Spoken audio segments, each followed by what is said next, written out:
So today I'm here with Ian and we're going to talk about infinite banking. So from a real estate investing side, a lot of people will actually do this in order to create massive wealth through real estate investing. So tell us a little bit about it. What's the secret? How are they doing it? So essentially, people coined the term infinite banking because you're putting your own money into what is a permanent life insurance account. Okay. And as that grows, you can borrow your own cash and use that as capital rather than the bank's money and pay interest to the bank. You can pay yourself back.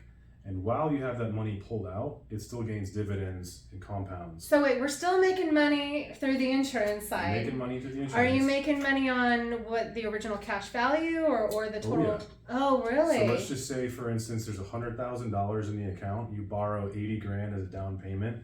It'll compound as if there's 100 in there still, because you're borrowing from yourself. So they're going to treat it as though the cash value is still there. Okay, but what's the risk? Because we all know, right, all of this stuff comes with risk. See, that's the beauty of it.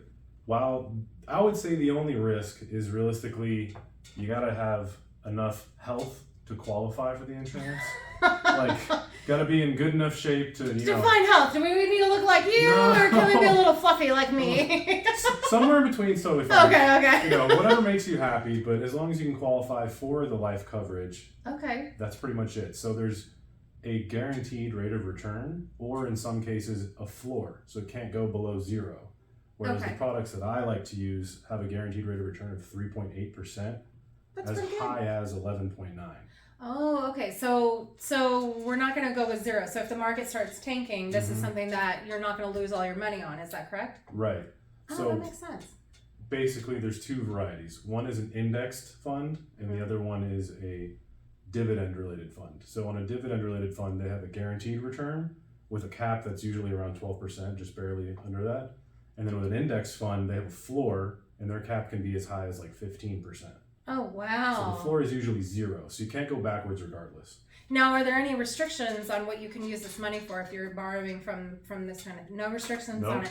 Man, guys, what a great way to create massive, massive wealth. And with this kind of theory, with the interest rates as high as they are right now, it might be a really good idea for people to be able to take this kind of money out of these funds and be able to buy real estate in cash. Now you're making money on top of money on top of money, and you're just earning all kinds of wealth.